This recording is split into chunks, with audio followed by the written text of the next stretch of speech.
au andika ukombozi. Kama kuna sehemu nyingine yenye changamoto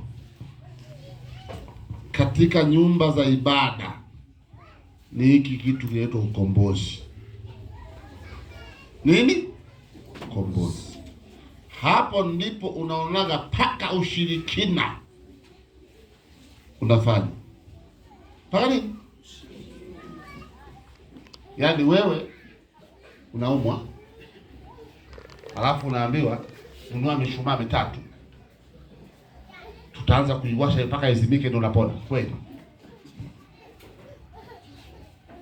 Kwa ukombozi ni nini?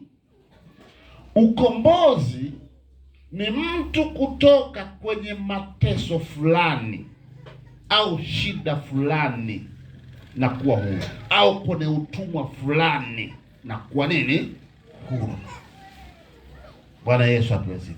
Huo ndio ukombozi. Na pia ukombozi hauhusiani na malighafi au material things, vitu vilivyotengenezwa kwa mikono ya nini? Ya wanadamu. Havileti ukombozi. Ukombozi wa kweli huletwa na Mungu. Halo, Bwana Yesu asifiwe.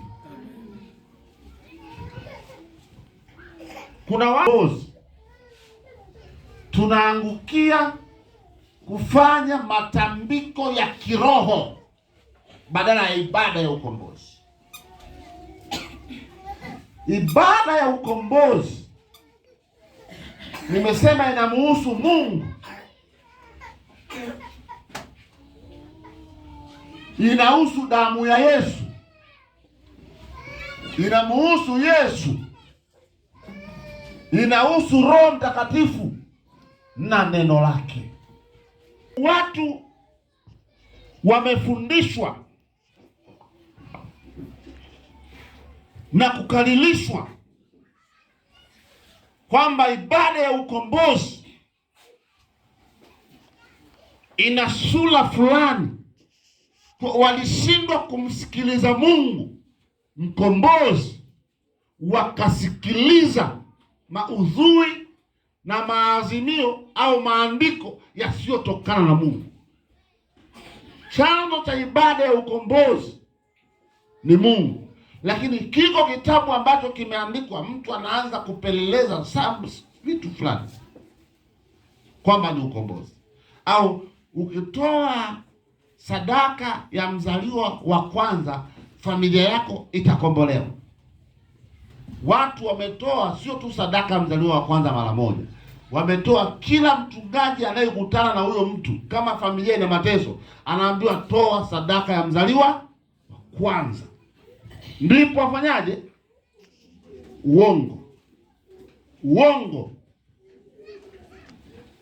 Uongo. Bwana Yesu apewe sifa. Mimi sijaja kutafuta fedha kwenye maisha ya utumishi, nimekuja kumtumikia Mungu kwenye maisha ya utumishi. Amen. Sitaelewa vizuri? Kwa hiyo ukombozi ni mtu kutolewa kwenye mateso, kwenye utumwa au kwenye jambo fulani. Ngoja nikuulize swali. Wana Israeli walitoa nini kwa Mungu? Mungu akamtuma Musa. Muulize mwanangu. Wewe unakumbuka walitoa? Wewe unakumbuka walitoa? Walitoa mioyo yao tu. Nini? Mioyo yao.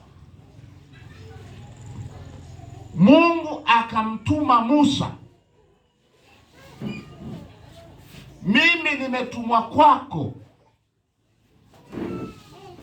ili Mungu afanye ukombozi kwenye mambo yote yanayokuhusu. Haleluya. Sio nisikia vizuri? Hakuna ukombozi wowote unaitwa ukombozi unaotakiwa mtu atoe kitu ili akombolewe haupo.